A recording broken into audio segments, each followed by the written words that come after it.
Você já deve ter visto ou dito que uma determinada novela foi perfeita.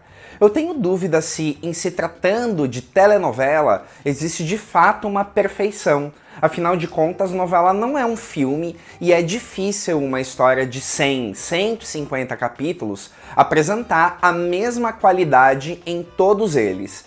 Mas eu acredito que o gênero da telenovela é muito determinado pela emoção que aquela história te causa. Pensando nisso, resolvi compartilhar as novelas que eu considero praticamente perfeitas.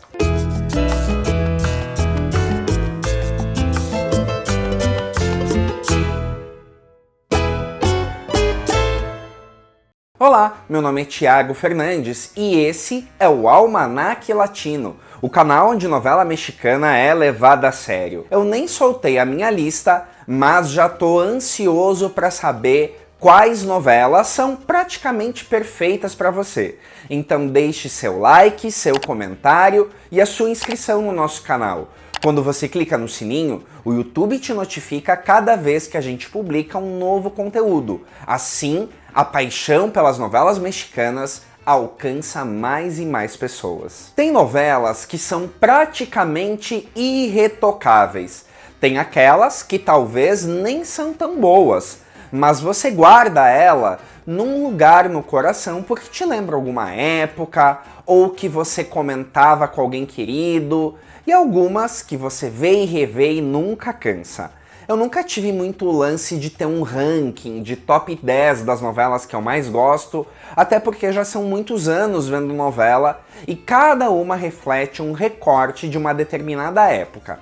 Então, para chegar na lista de hoje, eu separei as novelas meio que por setores. Vou começar pelas clássicas.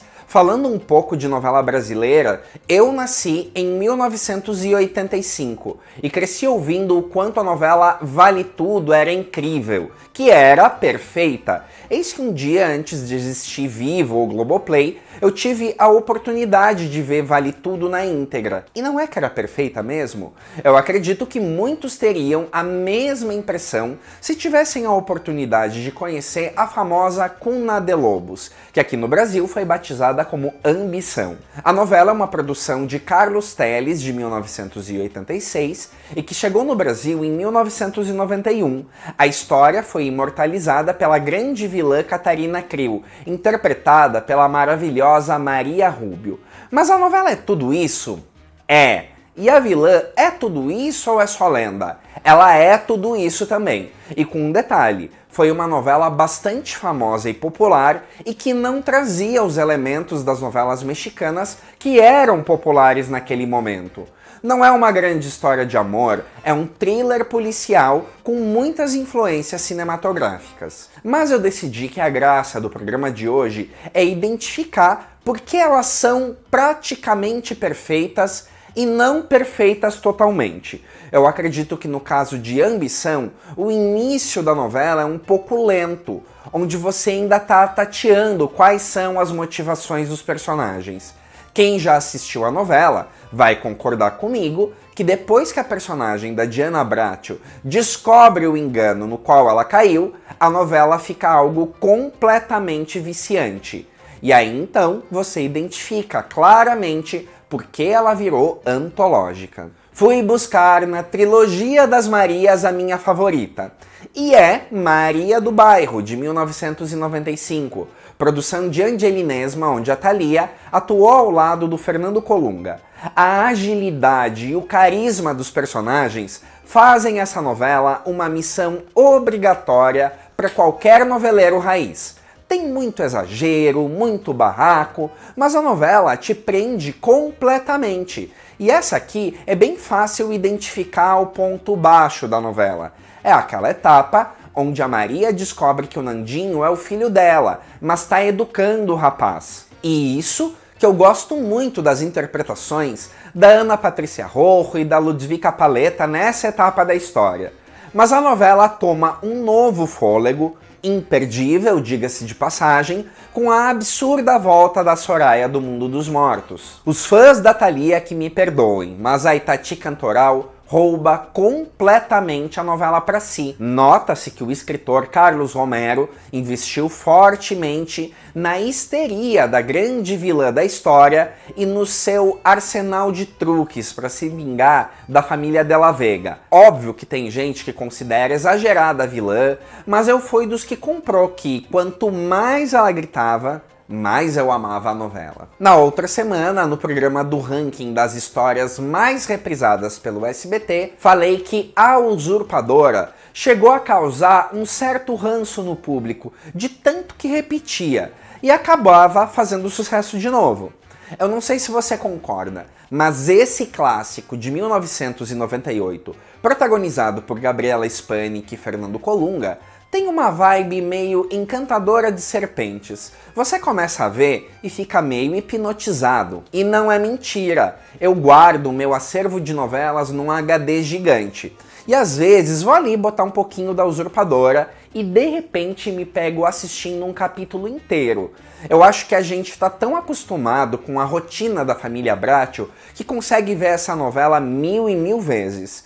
E se você curte ver por aí uns memes da Paola Bracho, saiba que muito melhor é a personagem ativa na história. Não tem nenhum grande defeito aparente na Usurpadora pra mim. Se eu fosse mexer algo, talvez adiantasse um pouco a volta da Paola. Mas fico me perguntando, será que a novela seria praticamente perfeita se a Paola voltasse antes? Ah, lembrei de uma coisa. O desaparecimento do Carlinhos é com certeza um ponto baixo da história. Outro clássico que cabe bem nessa lista é a novela O Privilégio de Amar. Esse hit produzido por Carla Estrada traz Adéla Noriega e René Strickler como protagonistas. Essa é uma daquelas novelas que trazem todos os ingredientes de um dramalhão classe A. Mãe e filha como inimigas sem fazer ideia do laço que as une, super vilões atuando em áreas totalmente diferentes no enredo, romances e muito drama. Qual o defeito? Tem ali uma fase onde metem muito personagem desnecessário num núcleo da vizinhança. E há quem diga que é um defeito, uma coisa que eu amo. A certa altura do enredo, tá rolando um dramalhão em praticamente todos os núcleos. Eu amei. E vocês? E falando em drama, eu amo as novelas pra chorar, beirando na linha semi-depressão. Eu já fiz até um programa especificamente sobre as novelas lacrimejantes, mas é porque elas realmente moram no meu coração. Sai daqui, núcleo cômico, quero chorar sossegado. Outro sucesso de Carla Estrada encabeça esse filão.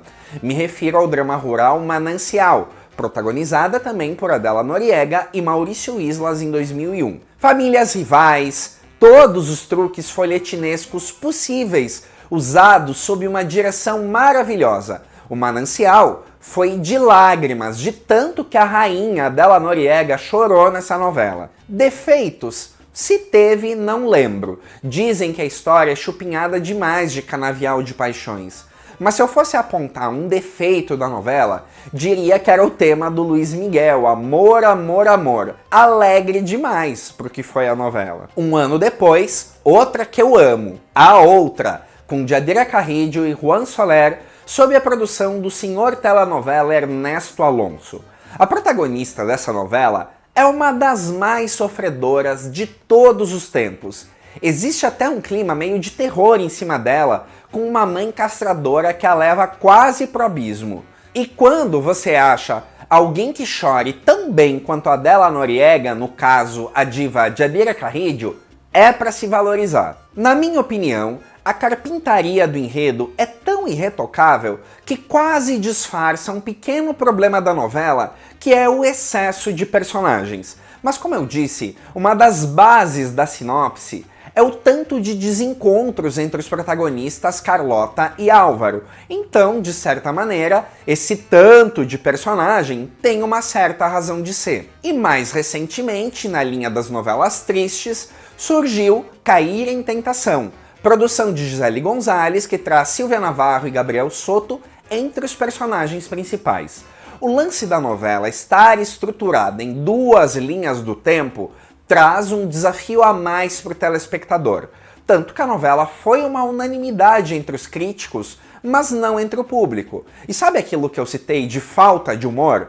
Cair em Tentação é meio que um belo exemplar disso. Só tragédia, zero alegria. Isso, por um lado, espanta uma parte do público, mas eu amei essa novela. Queria só esmiuçar mais uns gêneros. Das novelas juvenis que eu assisti, a minha favorita foi Amigas e Rivais, com Ludvica Paleta, Michele Viette, Angélica Valli e Adamari Lopes, sob a produção do meu amado Emílio La Roça em 2001. Tanto que, em geral, as novelas juvenis eu aprecio, mas nunca no mesmo tanto que as novelas adultas. Mas essa aqui tá quase que no mesmo patamar delas, na minha visão. Quando ela veio, ela foi o que existia de mais moderno e atualizado com a vida real que eu já tinha visto em se tratando de novela mexicana. Mas, como Amigas e Rivais foi esticada amplamente em 2 ocasiões, dá pra dizer que a história chega a sentir um pouco desse esticamento. Mas pra mim, praticamente perfeita. E no gênero das novelas de época, trouxe 2 que não devem ter nenhuma surpresa pra ninguém. Coração Selvagem é um clássico de 1993 e que foi protagonizada por 2 inesquecíveis astros que nos deixaram cedo demais, Eduardo Palomo e Edith Gonzalez. Uma novela que era tão boa que o SBT sabiamente resgatou e trouxe no ano 2000. Quando eu me refiro a um resgate, é pelo fato da novela ter sido exibida em 1997 pela CNT, com pouca repercussão, sendo que ela era um primor. E a segunda novela de época que eu trago é Amor Real, com Adela Noriega e Fernando Colunga, sob a produção de Carla Estrada em 2003. Bom, as 2 novelas são originais de Caridad Bravo Adams e foram adaptadas por Maria Zaratini. Eu sinto que as 2 são bem parecidas, inclusive, em termos de virtudes e pequenos defeitos. A maior virtude é que a adaptação sabia muito bem que o público de TV que consome uma novela de época não busca nenhum registro histórico fidedigno, e sim uma grande história de amor.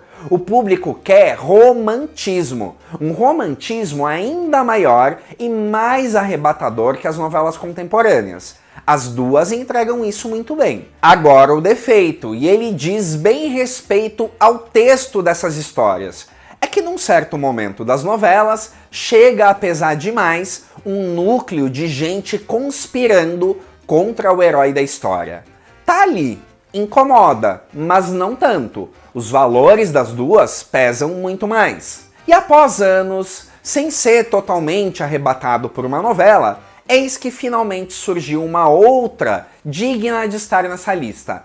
Lembra que eu recomendei El Amor Invencible pro SBT ou pro Globoplay para 2024 num programa no início desse ano? Pois bem, segui maratonando a novela e, nossa, fiquei viciado.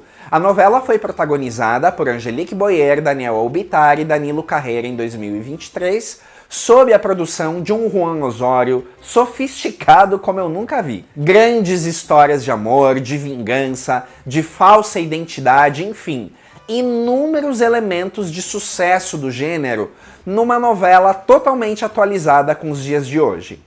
Nesses últimos tempos, eu acompanho muito as novelas que estão passando no México, mas nem sempre estou maratonando ao mesmo tempo. Então nessa, eu até já sabia o que esperar, conhecia inclusive o final, mas fui assistir e fiquei completamente na expectativa dos próximos acontecimentos, de como as coisas iam se desenrolar.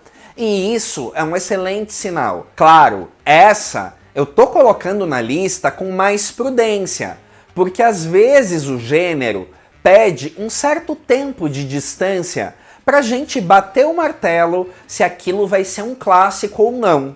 Eu também considerei que a novela pegou um pouco pesado demais numa violência brutal de certas sequências, mas o melodrama tava ali. Mas olha, promete. Bom, volto agora à expectativa inicial desse programa. Saber a sua lista de novelas praticamente perfeitas. Mas eu não quero só uma mera lista. Eu quero saber o que você acha que faltou para a novela ser de fato perfeita. Já ansioso para ler os comentários. Deixe seu like e se inscreva no nosso canal. O Almanac Latino fica por aqui. Até a próxima semana.